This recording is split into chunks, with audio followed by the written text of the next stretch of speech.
Super. Eh ben, on va démarrer. Bonsoir à tous et bienvenue pour ce 8e numéro de Behind the Ring.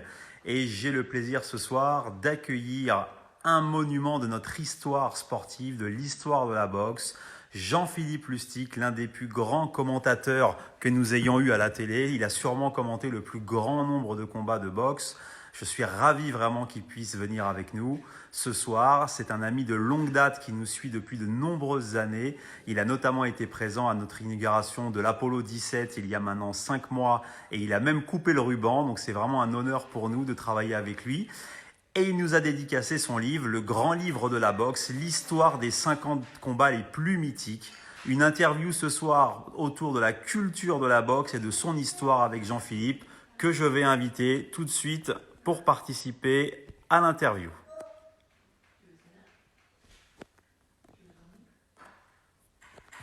Voilà, je lui envoie l'invite, il va venir, un monument de notre histoire qui va nous faire voyager dans le temps et partager vraiment toute sa culture avec nous. Et on va parler de son super livre, vraiment. Je l'ai à l'Apollo 17 dédicacé. C'est vraiment un plaisir d'avoir ce genre de livre. Tous les membres de l'Apollo 17 le voient passer en arrivant. C'est vraiment un livre exceptionnel. Alors, j'ai envoyé l'invite à Jean-Phi. Il va se connecter.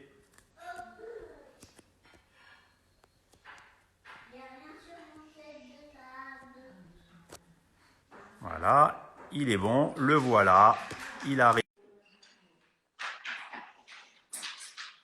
il se connecte. Ça y est, voilà, je suis là, Salut Benjamin. Jean-Philippe, comment vas-tu? Bonjour.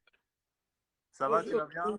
Ouais, salut à toutes et à tous. Ouais, très bien, en pleine forme. Super. Bon, le confinement se passe bien? Oui, le confinement, nous sommes tous logés à la même enseigne, hein, voilà. Si tu veux, c'est là en famille, mais tout va bien. On est bien organisé, le moral va bien, la santé aussi, tant mieux. Voilà, Impec. de beaucoup de gens, mais voilà. Et on est patient et on reste confiné à la maison et on respecte voilà, les Très bien. indications. Super. Je te remercie vraiment de ta présence, Jean-Philippe. C'est un honneur pour nous de te recevoir. Tu suis l'Apollo depuis de nombreuses années maintenant. Tu as notamment coupé le ruban de l'Apollo 17 il y a maintenant 5 mois. Et ce soir, on est là pour parler de toi, de ton parcours et également de ton livre, le grand livre de la boxe avec les 50 combats les plus mythiques. Je te laisse te présenter pour ceux qui ne te connaîtraient pas encore, s'il en existe. Bon, c'est gentil. Donc, bah, je suis journaliste depuis de nombreuses années maintenant. Ça fait plus de 30 ans. Le temps remonte déjà à 1985. J'ai fait mes débuts. Il y a J'avais la Hassan bonne... Mdane qui te salue en direct dans les commentaires. Ah, c'est sympa, Hassan. Salut, Hassan. Bah oui, j'ai la chance de commenter ces matchs depuis de Ouais, nombreuses donc, et j'ai toujours voulu être journaliste sportif. C'est une oui, vocation, je crois. Ce n'est pas un concours de circonstances qui a fait que soudain j'ai réalisé qu'à 23-24 ans, je voulais faire ce métier. J'avais ça en moi. Après, la télé, c'était pas forcément mon objectif. Moi, je rêvais d'être à l'équipe. Mais bon, ouais. j'ai études d'histoire, j'ai une licence d'histoire et je suis devenu journaliste sportif à Canal en étant sélectionné. J'ai fait un casting. Voilà. Et c'était au tout début de l'aventure de Canal. Et d'entrée, j'ai eu le privilège d'être de commenter la boxe. C'était pas par choix, même si j'ai toujours adoré ce sport, parce que lorsque je jouais au rugby, je m'entraînais à la salle et que papa a boxé, donc j'avais toujours baigné dans cette sphère-là, mais ma volonté n'a jamais été d'être journaliste de boxe, journaliste D'accord. sport au sens large. Mais la boxe à Canal, en novembre 84, lorsqu'elle est lancée, devient en bout de 2-3 mois un sport majeur, avec le football. Et elle est Génial. source d'abonnement. Et moi, je fais les fiches de boutier et de billetterie dans l'ombre. Et ensuite, je vais à la lumière très rapidement, on me propose, et ça y est, c'est lancé. Donc, je continue à présenter la faire du rugby. Et la boxe devient mon activité principale au bout d'un an. Et ensuite, j'ai la chance de commenter pendant 6 ans les plus grands combats à travers le monde. J'ai eu la chance je dirais, de manger du caviar très vite. Ouais, ouais. Voilà. Est-ce que tu peux nous parler un peu de l'histoire de la boxe, ce que ça a représenté dans le passé? C'est un sport patrimonial aujourd'hui en France et même dans le monde. Raconte-nous un peu sa position au sein du monde, sa position géopolitique, ce qu'elle représente dans le monde du sport aujourd'hui. Alors, c'est très intéressant. La boxe reste ancrée dans la mémoire collective. C'est un sport majeur, sport populaire par excellence. C'est-à-dire que tous Oui, les gens, dans les couches sociales, aiment la boxe. Il y a toujours un grand-père, un oncle, un cousin qui a boxé, qui a amené un C'est vrai. descendant, deux ou trois. Il y a un moment de partage. Ça, c'est valable dans tous les pays du monde. Donc, elle reste très populaire, probablement, mais il faut bien se rendre compte que ce sport était le sport majeur pendant plus de 5 ans. Entre 1900 jusqu'au début des années 60, à l'apparition de la télé et l'importance des sports américains, le football américain, le baseball et le basket, donc qui vont prendre une place énorme, c'est le sport roi. Oui. D'ailleurs, je l'explique dans le livre. Donc, allez, petite pub, si vous m'avez dit de le faire. Exactement, Voilà. super. Le Donc, livre est là, le grand livre de la boxe. donc, chez Marabout, qui est sorti au mois d'octobre, j'explique que ce sport donc, est le sport majeur et que Don King, le célébrissime promoteur, vous savez, Oui, les Don cheveux en King. l'air, voilà, on a toujours l'impression d'ailleurs que tous les matins, il mettait ses deux doigts dans du 220 volts. Eh bien, Don King disait toujours que le champion du monde poids lourd était un personnage aussi connu que le pape. C'est vrai. C'était au début, pendant 60 ans, ça l'est moi aujourd'hui, et depuis 20 ans, même si on aura l'occasion de parler de Tyson. Mais donc, ce sport-là est un sport majeur. C'est celui qui générait le plus de recettes parce que les gens se déplaçaient par dizaines de milliers. Il faut se rendre compte que dans les années 20, dans les années 30, les stades permettent à 60, 70 000, 100, 110, 120 000 spectateurs. Incroyable. Et il y a une équité. Ça veut dire quoi l'équité? C'est-à-dire qu'il y a comme aujourd'hui les premiers rangs qui étaient réservés aux stars Hollywood, les Clark Gable, les grandes stars hollywoodiennes qui faisaient rêver, les hommes politiques, les Rockefeller, les milliardaires américains. Et il y avait les populaires. Et les gens se déplaçaient avec des prix très bas pour assister au match. Et le premier événement sportif dans l'histoire du sport retransmis à la radio est le match de boxe MC Carpentier en 21. D'accord. Et que les premiers événements sportifs couverts en direct sont des matchs de boxe. Oui. Donc ce sport-là avait une dimension économique, dimension sociétale, et c'était le sport numéro 1 majeur. Et donc la dimension médiatique de ces champions, comme Joe et Louis, Oui. elle sort du cadre du sport. Ce sont les héros de leur temps. Lorsqu'il y avait des avant-premières dans les grands théâtres à Broadway ou à Hollywood pour les films, ces gens-là étaient en costume, habillés. Et ça a même permis à Joe et Louis, qui est donc un noir, d'être reconnu cette société américaine qui reste encore ségrégationniste dans les années 30-40, C'est vrai. d'être respecté et d'être reconnu et donc de permettre une certaine équité, quelque part, même s'il y avait des différences. Mais il était le symbole de la plus belle réussite. Et il y avait donc des bourses énormes pour l'époque, qui correspondent à aujourd'hui plusieurs millions de dollars. Les boxeurs se sont donc enrichis. Donc ce sport-là, en Europe, j'entends les États-Unis, mais comme c'est la première puissance mondiale, ça a rayonné. Et on a la même chose en France. Les stades étaient pleins, les Bien champions. sûr. Et je ne parle pas de l'Angleterre, qui reste le pays roi dans la mesure où Par c'est excellence. l'autorité Absolument. anglaise. C'est vrai. Donc il y a cette dimension-là. Et ensuite, l'arrivée de la télé va donner une nouvelle impulsion, incontestablement, à la boxe. Et Mohamed Ali, grâce au personnage qu'il est, donc le Cassius Clay devenu Ali, va donner une autre dimension. Et il va utiliser la télé comme un moyen d'expression extraordinaire, de permettre à ce sport d'aller dans une autre dimension et surtout de passer dans une dimension médiatique qu'elle n'avait pas. Parce que les boxeurs étaient très, certes, j'insiste bien, médiatiques, oui, puisque c'était les avant-premières. Mais soudain, avec la télévision, on entre chez les gens. Et donc, il y a un jeu qui va s'installer, qu'il n'y avait pas auparavant. Il y aura donc une mise en scène qui n'existait pas avant. Pendant 60 ans, il n'y a pas de mise en scène. Les boxeurs n'entrent pas sur des musiques, ils ont des tenues qui ne sont pas Ouais. extravagantes. On est dans la sobriété. Mais la télévision modifie les comportements. Et donc, c'est là que l'industrie du spectacle se met en action, de l'entertainment vraiment autour de la boxe. Mais complètement. Mais la boxe, c'est intéressant, elle est le seul sport à ne pas avoir évolué sur un plan, je dirais, technique et matériel. Bien sûr. Quand on regarde les images, et dans mon livre, il y a beaucoup de photos, il y a plus de 200 documents, il y a des documents personnels, on se rend compte que le matériel n'a pas évolué. Ouais. Quand on voit les images de Platini au foot, joué en 84 en championne d'Europe, et qu'on voit aujourd'hui l'équipe de Deschamps jouer, on se dit c'est pas le même football. Et oui, ça a évolué. Ouais. Les tenues, la vitesse de déplacement, les tacles, l'engagement, les ballons. Quand on voit un match de boxe, quand on voit Ali aujourd'hui boxer, Si on remonte avec Joe Louis, si on remonte Cerdan, Ouais. les gants, à l'époque, étaient en cuir, en chevreau un peu plus petit. Le short, c'est le même. L'espace n'a pas changé. C'est un espace 4 mètres. Le protège-dents, qui est apparu dans les années 17, il est toujours là. Il n'y a pas de modification. C'est vrai. Et le direct est le même, le crochet est le même. Et on voit même d'ailleurs qu'il y a des boxeurs, pour moi le plus grand, c'est Gary Robinson. Quand on les voit évoluer, on se dit même ils étaient supérieurs à aujourd'hui, même si on ne va pas commencer. Donc c'est assez unique. Quand on voit jouer Borg par rapport à Federer, on se dit mais c'est pas le même tennis. Bien Et sûr. bien en boxe, c'est la même chose. C'est vrai. C'est vrai. Écoute, c'est vraiment fabuleux qu'on puisse évoquer ce genre de souvenirs ou ce genre d'histoire. Je vous rappelle que ce live, il est participatif, que vous pouvez profiter de la présence de Jean-Philippe pour lui poser des questions. Il y a d'ailleurs Hassan Endam qui dit « Je pourrais t'écouter parler toute la nuit ». Quelle histoire de la boxe. Mais pour nous qui sommes des passionnés, mais c'est fabuleux d'entendre ça. C'est mon histoire avant d'aller me coucher, quoi. Tu vois, c'est pour nous, quoi. C'est super. Est-ce qu'on peut parler un peu de ton livre, Jean-Philippe? Déjà, explique-moi pourquoi tu as fait ce livre-là. Alors, ce livre-là, bon, c'est un livre très personnel. Pourquoi? Parce que c'est mon cinquième, mais c'est le plus abouti dans la mesure où, grâce à tout ce que j'ai cumulé, du fait que je sois collectionneur, parce que donc, à chaque fois, et depuis très longtemps, j'ai participé aux enchères, également à tous mes déplacements dans le monde entier. J'achetais sur place des objets, des programmes.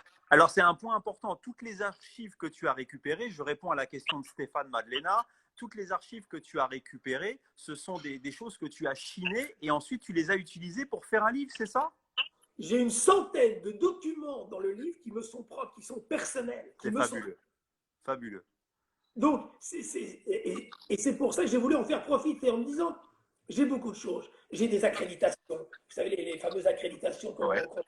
Donc, je me suis dit, mais il faut que je les fasse partager. En plus, une accréditation d'un combat de boxe à Las Vegas, au Madison Garden, c'est unique.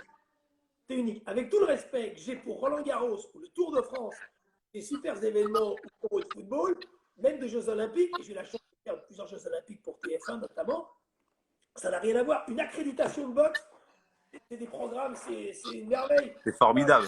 Ouais.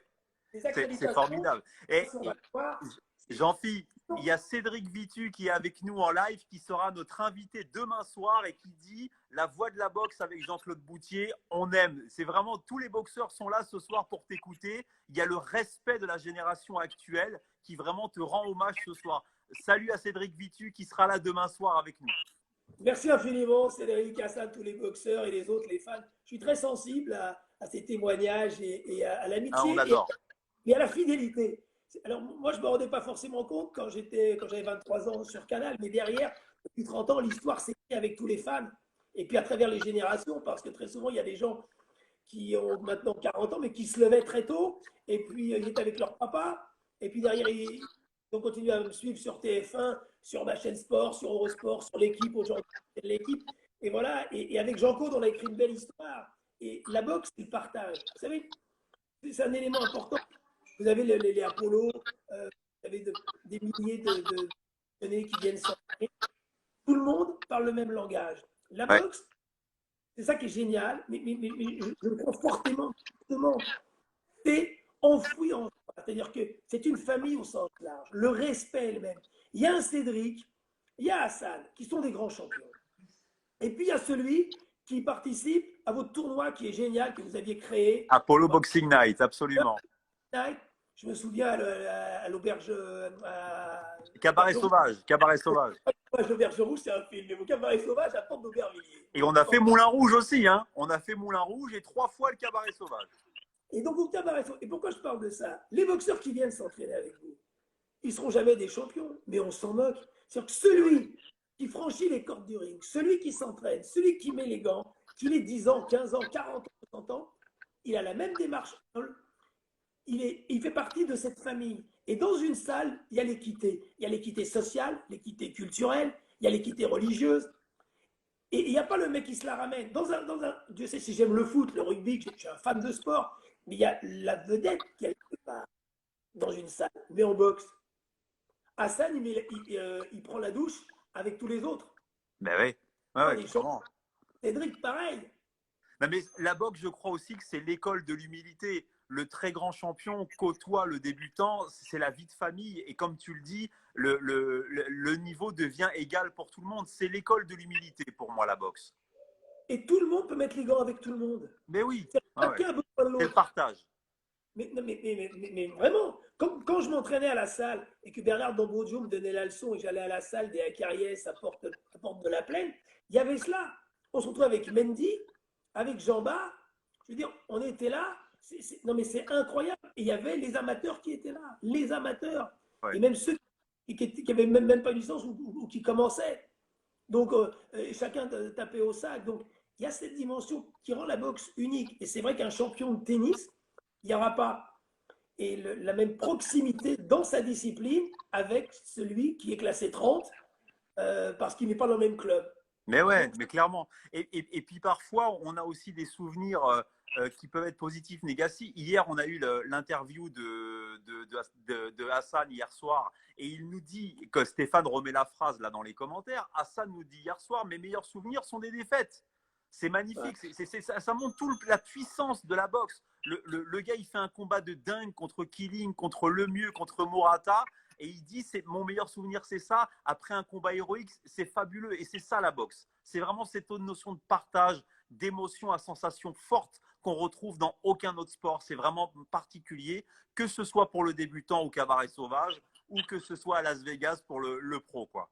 exactement ça. Tu as le respect. Tu retrouves ces mêmes valeurs à tous les niveaux. Il y a le respect. Et quand les mecs s'agressent, j'étais au match, j'étais à Las Vegas pour Fury contre Wilder le 22 février. Ça tombait bien, c'était 10 jours avant le confinement, 15 jours.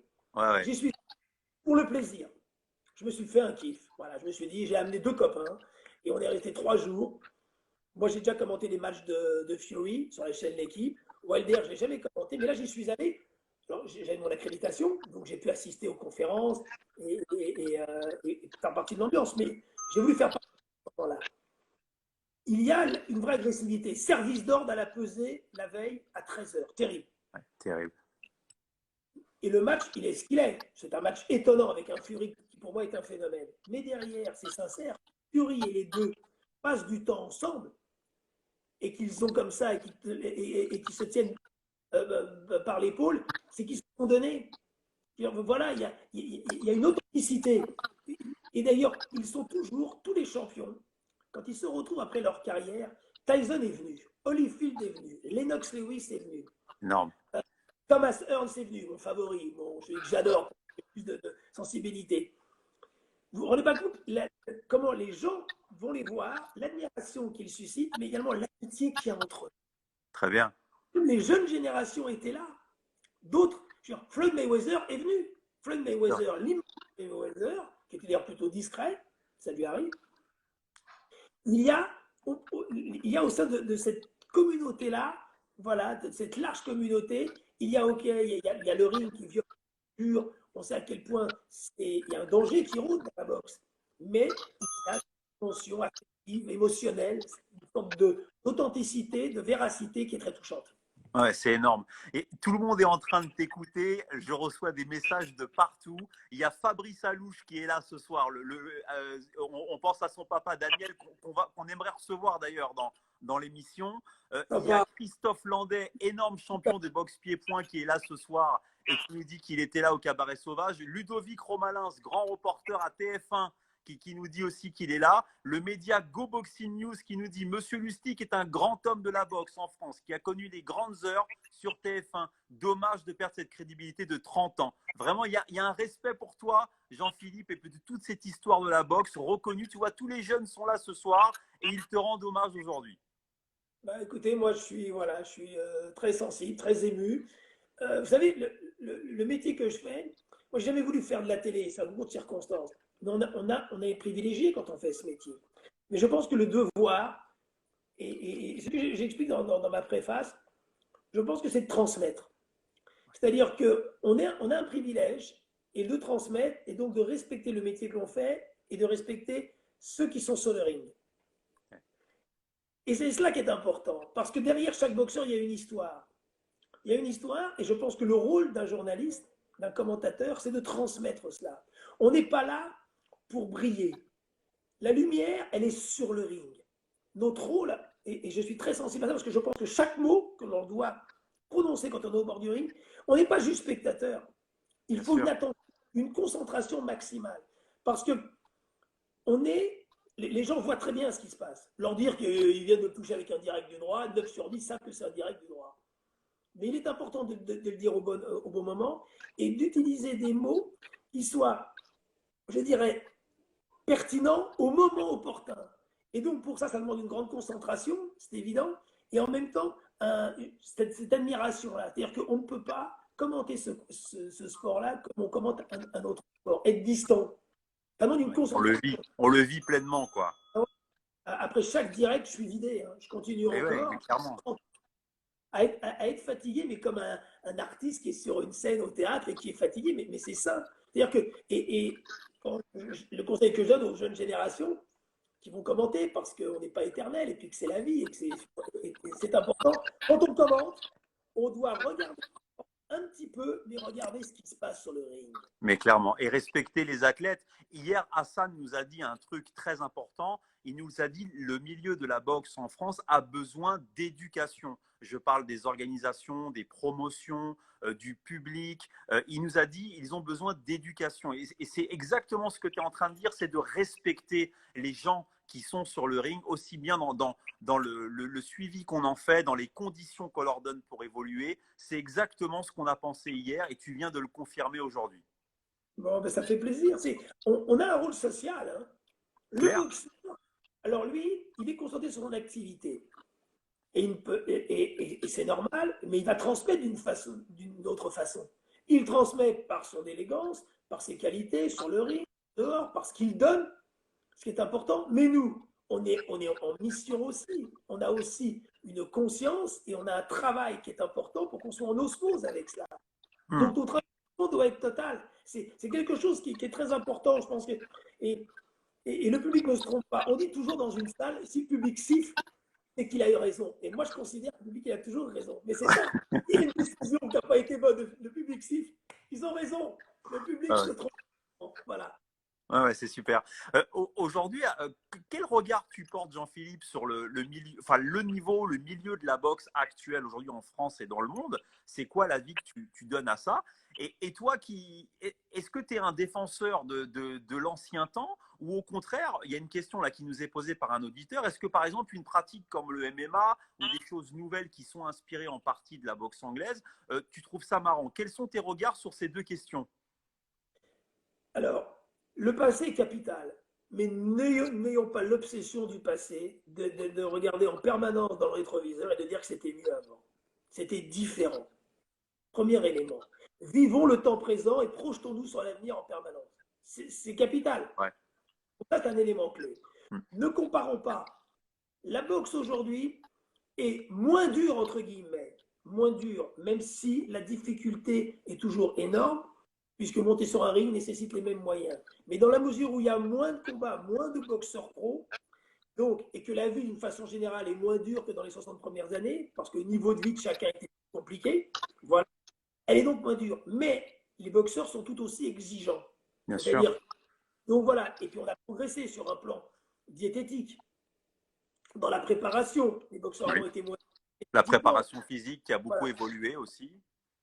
En revanche, ça rejoint ce que je disais au début, sur un plan technique, sur un plan tactique, la boxe n'a pas évolué. Bien C'est assez sûr. incroyable.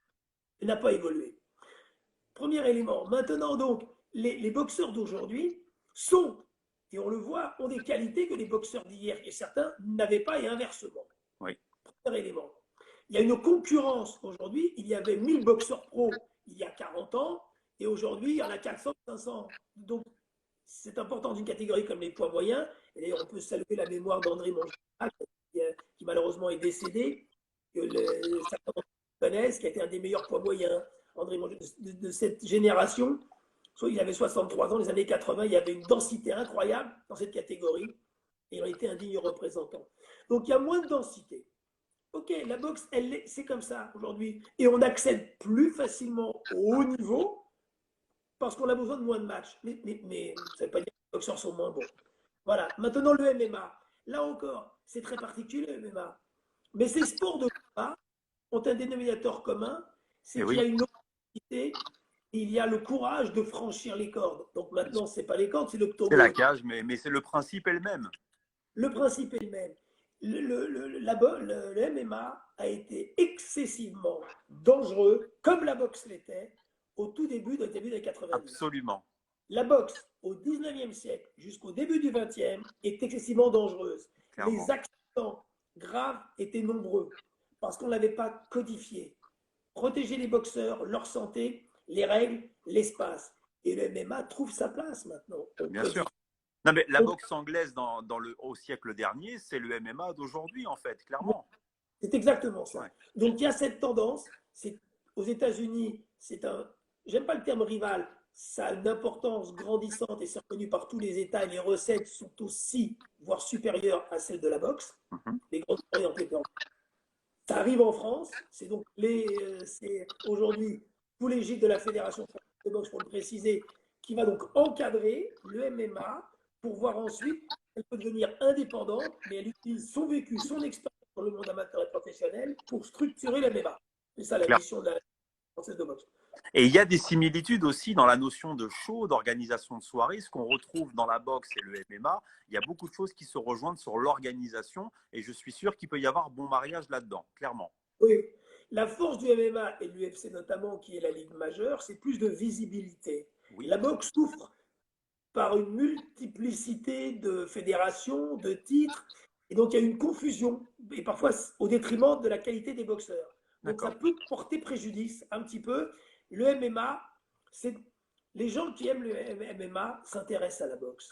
C'est-à-dire que, voilà, on est dans une famille au sens large, il y a de la place pour tout le monde aujourd'hui. Et puis, vivons avec son époque et projetons-nous. Voilà, c'est Super. important. Pour revenir sur ton livre, Jean-Philippe, tu nous as dit, donc tu as voulu faire partager donc, tous tes souvenirs sur la base des archives que tu as récupérées, que tu as chinées, que tu as toute la carrière que tu as collectée avec des preuves et des objets, tu l'as mis dans ce livre pour nous faire partager. Vraiment. Montre-nous ça. J'ai voulu donner un maximum de photos, de programmes, d'affiches, de choses. Donc, parce que c'est un sport de tradition. Et la tradition, donc, ça veut dire que ça perdure, ça se transmet par la force. Donc, toujours dans cette envie de transmettre. Mes livres précédents n'étaient pas dans cette dimension. C'est peut-être que maintenant, j'ai plus de 30 ans de carrière, et ça m'est venu spontanément. En faisant le point avec Marabout, l'éditeur, qu'est-ce que je pourrais apporter de plus dans mon livre? Je vais raconter 29 combats mythiques, comme si j'étais au bord du ring, et la moitié d'entre eux, j'ai eu la chance de les commenter du bord du ring. Donc, j'ai des choses très personnelles à raconter. Pas parce que j'étais là-bas 2 jours avant que je suis le jour du match au bord et que le lendemain je suis encore là. Donc moi, quand Tyson est battu par Douglas à Tokyo, je suis le seul représentant français à être là. Même Jean-Claude, au Boutier, n'est pas venu parce qu'à l'époque, Canal a dit le ne va pas durer longtemps. Ça à Tokyo, Jean-Philippe, tu pars seul. Ouais, Donc, donc tous ces éléments, j'ai voulu les partager. Donc dans ce livre, et d'ailleurs j'utilise le présent quand je raconte le livre. tous les combats. Et en même temps, je raconte des films parce que la boxe, c'est très cinématographique, Ouais, ouais. choisi, mais c'est mon livre. Je n'ai pas la prétention dans ce livre de dire qu'il y a tout, il y a l'essentiel, mais ce qui, à mon sens, est le plus important. Donc, il n'y a pas des oublis, il y a des choses qui n'apparaissent pas, bien Bien sûr. sûr. Peut-être que ça sera dans le suivant, Dans le mais tome 2, absolument. dans tous les cas, il y a beaucoup de choses. C'est dense, c'est riche et j'en suis très. Ouais, on a fait un beau boulot, je suis content. Ça Non, fait mais plaisir. tu peux être fier. C'est formidable d'avoir une encyclopédie comme ça qui nous retrace, je rappelle, les 50 combats les plus mythiques. D'ailleurs, on a une question de Sébastien Lafont pour Ouais. parler un petit peu du contenu du film. Sébastien Lafont nous demande quel est l'avis de Jean-Philippe sur le combat de Léonard contre Marvin Hagler. Et en même temps, je voudrais que tu nous donnes dans le contenu de ce livre-là ton top 3 vraiment des combats qui t'ont marqué dans l'histoire de la boxe. Donc, je vais répondre. D'abord, le Hagler, Léonard. Tiens, j'en parle là, parce que dans la maquette du livre, regardez. Hop, Hagler, Léonard. Et voilà. Parce que oui, c'est une petite parenthèse, mais dans le bouquin, et ça c'est un truc dont je suis très fier, c'est que tout simplement, j'ai fait comme aux États-Unis dans les programmes, le tail of the tape, le tableau comparatif. Donc à chaque fois, j'ai âge, poids, taille, palmarès, le jour du combat et le lieu. Et je raconte le combat. Donc, le match de Hagler-Léonard du 6 avril 87, match super serré. Même quand on revoit le combat aujourd'hui, même aujourd'hui, les avis restent partagés. Les fans d'Hagler considèrent qu'il a été volé. Les fans de Léonard considèrent qu'il a gagné. Moi, j'avais Hagler d'un point, ça se joue à un point. Il y a un des trois juges qui donne 8 points d'avance qui a été ensuite suspendu, ce qui est un scandale. Ouais. Ce qui est certain, c'est que Las Vegas a toujours adoré Léonard. Il a été très médiatique, il a toujours eu la cote, comme de la Hoya. C'est des boxeurs, il y avait un petit a priori favorable pour eux, un tout petit, parce qu'ils sont séduisants, parce qu'ils sont plus médiatiques, pour plein de bonnes raisons. Hagler, c'est plus rude. Sa carrière n'a pas été, elle a été semée d'embûches, il arrive au sommet au bout de 5-6 ans, c'est plus compliqué. Donc, c'est pas un vol, non. Il n'y a pas eu un scandale dans ce combat. C'est un match dément, un match hyper serré. On a privilégié ou la vitesse et la répétition, ou le fait que tu as un boxeur qui avance, c'est Hagler. Donc, ça joue à très peu de choses. C'est ouf. Demande des matchs, c'est ça? Ouais. Après, dans le top 3 des matchs, alors, qu'est-ce qui t'a marqué? Alors, je ne parle pas ceux que tu as commentés. Ceux vraiment que dans l'histoire de la boxe, les 3 qui t'ont marqué, vraiment, les 3 combats. Un, c'est le match, soyons cocorico, Dempsey-Carpentier. Remettons le contexte. Jack Dempsey. 2 juillet 1921. Je vais vous montrer, vous vous rendiez compte dans le bouquin, ce sont 80 000… Rendez-vous compte, les amis. Hein. Là, on a quelqu'un qui va nous raconter une histoire de 1921 sur la boxe pour les passionnés que nous sommes. Si vous vous rendez compte. Énorme. Regardez cette photo. Incroyable. Au milieu, et il y a une enceinte. On est en 2 juillet 21. Pourquoi c'est un match très particulier? On a appelé The Fight of the Century, même si, le combat du siècle, même si on considère qu'il y a des combats du siècle maintenant tous les 3 ans ou les 5 ans. Et celui-là, il est particulier. D'abord, un premier combat, je disais, retransmis à la radio. Une enceinte construite spécialement pour l'événement. Imaginez, vous avez une plaine. Et il y a un promoteur génial qui s'appelle Tex Rickard, qui est le Don King de l'époque. Il investit et il dit, ce combat, il faut construire une enceinte à la dimension de l'événement. On est en 21. Il construit à Jersey City une enceinte de 650 mètres de diamètre. En 2 mois et demi. L'enceinte, elle est démente. Il décide dans cette enceinte d'accueillir, d'être un novateur, puisqu'il y aura des placeuses. Oui. Les billets sont numérotés. Ça paraît désuet aujourd'hui, on ne sait pas possible. Il y a un service d'ordre, il y a une radio, et la presse qui est convoquée, et il y a même la caméra qui est au-dessus, qui est à… L'événement est dément. Il y a donc 80 spectateurs, la recette guichet a été à 1 million $. Ça correspond aujourd'hui à des sommes au-dessus de 100 millions de dollars de recette guichet. Bon, et le combat, c'est entre qui est le roi américain, champion du monde des lourds depuis 1919, et vous avez Georges Carpentier, qui est idole française et européenne.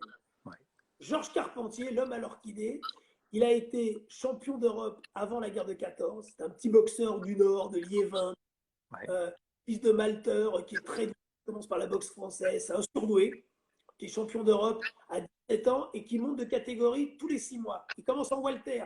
Welter, moyen, mi-lourd, champion d'Europe. C'est des en 1 an et demi. Et lui, en 21, après la guerre où il a été le héros, puisqu'il a été récompensé pour, en tant qu'aviateur, il a eu la médaille militaire, la croix de Georges Carpentier, l'Amérique. Donc il y a une dimension politique, il y a une dimension historique. Et on sait que Dempsey, c'est le plus dur, le plus fort, il est plus grand, plus lourd, il a tout. Et la tactique, c'est que Carpentier, qui est un pur puncher, qui est un mi-lourd, il faut qu'il le mette KO très vite. Et son manager, François Descamps, lui a dit, ta chance, c'est de le mettre KO très vite, sinon tu seras battu. Le match, il dure 4 rounds. Au 2e round, on voit sur les images, on voit Dempsey tituber, il prend une droite, c'est la chance, mais Carpentier ne peut l'exploiter. Carpentier se fracture les métacarpes, la main droite. Et ensuite, il décline et il est KO au 4e. Ce match-là est un match dément qui a marqué la France et la boxe pendant tout le temps. Carpentier est avec Cerdan le plus grand de tous. Mais c'est très vieux, 100 ans. Vous vous rendez compte, ça a 100 ans. C'est énorme. Alors, le Voilà. deuxième combat, Jean-Phi, le deuxième combat de folie aussi, historique. Le combat, alors si on, allez, on traverse le temps et on parle de nos boxeurs français, puisque je parlais de Carpentier, donc Cerdan, Ouais, 21 septembre 48. Et là encore, c'est intéressant pour bien vous montrer que la boxe, elle est intégrée dans son siècle et elle fait partie de l'histoire avec un grand H. Première Guerre mondiale, héros de son temps, Carpentier qui boxe, qui perd. 48, le grand Marcel, né à Sidi Bel Abbès, en Algérie, qui a été élu oui, au Maroc, qu'on appelle bombardier marocain, qui est lui aussi qui est un phénomène, qui est dans un registre différent, qui n'est pas un extraordinaire, qui est pas un extraordinaire technicien, même si en revoyant les images, qui sait faire énormément de choses, mais qui est un destructeur, qui est un frappeur. C'est une sorte d'Agler. Petit 1m69, et qui est le roi des walters et des moyens, mais la guerre interrompt tous les plans. Il est au sommet, hein, il est né en 16. En 39, il a 23 ans. Les plus hauts lauriers lui sont promis, malheureusement, il ne peut pas. Et il va attendre des années et des années. On est en la reconstruction de la France, la reconstruction du monde. Il y a eu 50 millions de morts, c'est un ouais. désastre mondial. Et Cerdan va défier le roi américain qui est Tony Zell. Zell, champion depuis 1942. Et le match a lieu à Jersey City. Vous vous rendez compte? C'est incroyable. Hein, il est à Jersey City. Non pas dans le même stade qui après a été démoli, servi quelques fois encore, donc construit par Tex Ricard en 21. Et là, il y a 20 000 spectateurs et le grand Cerdan devient champion du monde. Et ce match a marqué la mémoire, alors là, on peut dire de nos grands-pères ou arrière-grands-pères. Pourquoi? Il est retransmis en France, un correspondant sur place français qui travaille pour la radio nationale, et le match est retransmis et les gens à 4 h du matin écoutent la victoire de Cerdan et il est accueilli comme un héros. Il est reçu par Vincent Auriol, le président. Aujourd'hui, dans tous les sports, les champions olympiques sont reçus à l'Élysée. Oui. Mais à l'époque, Marcel Cerdan est reçu par Auriol. Lorsque Marcel Cerdan arrive à l'aéroport d'Orly, Roissy n'existait pas, il est accueilli par des centaines de fans. Il arrive au journal L'Équipe, qui à l'époque était au Faubourg Montmartre, près de la ville d'Opéra, près de l'Opéra, d'accord, les fameux boulevards là-bas des Italiens. Et donc, ce sont des centaines de milliers de gens. Imaginez la dimension. Et donc, il est vainqueur. Il redonne la fierté à tout un peuple. Et puis, c'est le boxeur le plus gentil, le plus charmant, le boxeur humble, touchant. Les gens l'adorent. Et puis, il y a le drame un an après, le pauvre. La France connaît en un an son plus grand instant de bonheur et sa plus grande détresse lorsqu'il est pas dans un accident d'avion. Donc, dans la nuit du 27 au 28 octobre 1940. Eh ouais, destin tragique. Destin tragique. Et ça, Ouais, je pense que tous nos champions d'aujourd'hui connaissent. C'est ça qui est formidable. Il y a une culture. Au sein des boxeurs aujourd'hui, il ouais, y a une culture. D'ailleurs, regardez dans les salles, il y a toujours des affiches. ouais, Des... ouais. Et qui véhicule l'histoire. Et puis, il y a toujours un ancien qui est là pour raconter l'histoire. Et tous les jeunes connaissent ces histoires de par cette transmission qu'il y a eu des éducateurs ou des piliers de salle qui sont là vraiment pour rapporter le contenu de l'histoire, en fait. Exactement. Exactement. Non, mais c'est incroyable. Il y a ça. Et maintenant, en match plus moderne, et là, j'y suis au bord du ring, c'est quand Tyson est battu par Douglas. Ouais. Parce que là, personne au monde n'aurait prédit. Ouais, on ne l'attendait pas. La cote, elle est monstrueuse Ouais. en faveur de Douglas. Et le match est dément. Il y a 45 000 spectateurs dans le Tokyo Dome. J'y suis allé un an auparavant lorsque Tyson bat Tubbs. Et Tyson revient. Et Tyson au Japon, il faut bien se rendre compte, c'est un dieu. 45 000 spectateurs, vous aviez 30 ou 35 000 jeunes, entre 15 et 25 ans, fascinés par la bête. Et la population noire étant inexistante de cette partie du monde, il fascinait. Pepsi était son sponsor, le grand Pepsi. Il avait la casse de Pepsi. Et il est battu par Douglas qui fait le combat de sa vie et lui qui n'est pas préparé. Mais ça, on le trouve dans le combat. Mais ça, c'est tout le charme, j'ai envie de dire, de la boxe. C'est que parfois, on pense que le résultat est fait d'avance et puis, paf, coup de théâtre. Et puis, ça ne se passe pas tout le temps comme c'est prévu. On en a vu comme ça des histoires. Joshua est l'illustration récente de ce combat contre Andy Ruiz. Mais c'est exactement ce que tu expliques entre Douglas et Tyson. C'est pareil, coup de théâtre. Et en fait, quand ce n'est pas prévu, et bah, boum, on tombe dessus, quoi. C'est le seul sport où sur un instant, tout bascule. Mais ouais, Et c'est pour ça que les boxeurs, ils sont d'une concentration et que moi, au commentaire, ça nécessite que je sois dans le combat. Parce que tout bascule, encore plus chez les poids lourds, mais tout le temps sur un coup, mais sur un ouais. dixième. Et Tu tout peut sais, s'écrouler. tu sais, moi, mon entraîneur, il m'a toujours dit, tant que ça n'a pas sonné, c'est jamais fini. Il peut Mais se bien sûr. passer toujours quelque chose, tu peux le coucher, il peut te mettre KO, c'est jamais terminé la boxe. C'est ça qui est formidable, tu peux faire all-in à tout moment et remporter le combat, même si tu es dominé de la tête et des épaules. Mais c'est dément. Et à tous les niveaux. Je me souviens d'un combat de Jean-Baptiste Mendy contre Lofty Ben Sayed, un boxeur de Marseille du team de Jean Molina. On est dans les années, fin des années 80. Je suis au. Le match de Lofty, il était. Quelle est la salle à Joinville qui est magnifique là Le pavillon Baltard, le pavillon Baltard.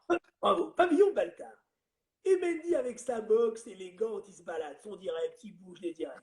Et Je, Jean Molina, je me permets de saluer Jean-Baptiste Mendy, qui était mon voisin à Sèvres, donc dans la salle où j'ai commencé. Et donc, je me permets de le saluer. C'est un énorme champion français, multiple champion du monde et d'Europe en France. exactement, en poids léger, super boxe. Et il Très, domine. très aérien, très technique, grand black qui boxait de loin, très rapide, magnifique. Il vient du Sénégal, Jean-Baptiste. Et il Oui. se balade. Et il y a Jean Molina qui est dans le coin, qui est toujours vivant. C'est génial, c'est un super. Entraîneur de Marseille, Jean Molina, entraîneur historique de Marseille. Exactement, qui est une encyclopédie de la boxe, qui a connu Cerdan, Ouais. tous les jours, il continue d'aller à la salle. Il n'y a pas la boxe, il n'y plus. Et il croit, et il dit à Lofty, mais vas-y. Et l'autre balance des coups. Il brasse le vent, mais il est dangereux, Lofty. Il a un cœur comme ça. Et on est au 8e round, et il met KO Jean-Baptiste. Eh ouais. Jean KO dans un match qui était en 8 rounds préparatoire. Et il le met KO. Eh Sur ouais. un coup. D'ailleurs, après, Jean-Baptiste sera invincible jusqu'à Gonzalez, quoi. Ouais.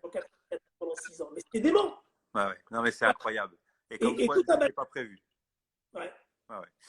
Tu as parlé tout à l'heure technique et tactique dans l'évolution. Et là, sur le live actuellement, on a Jérôme Huon, qui est l'ex-entraîneur de l'équipe de France de boxe française, qui remarque un point important. Et moi, je partage cette analyse. Tu dis que la boxe n'a pas évolué. Mais si on parle un peu technique et tactique, quel regard tu portes sur des boxeurs comme Mayweather, qui a marqué son temps avec une tactique et un style vraiment à part entière, et Lomachenko, qui est aussi en train de révolutionner les codes de la boxe à l'ancienne. Est-ce que tu peux nous parler de ça? Bien sûr, alors. C'est intéressant. Floyd Mayweather, qui est un phénomène, après, il est inclassable, il est irritable, il est invincible, puisqu'il est toujours invaincu après 50 combats. Il est unique. Je ne suis pas un grand fan de lui, mais c'est pas grave. Mais je reconnais ses extraordinaires qualités. Sur un plan défensif, Oui. il fait ce que faisait Willie Pep. Willie Pep a été le grand champion des poids plumes des années 40. Clairement. C'est un phénomène, Willie Pep. Les deux sont équivalents dans ce domaine-là.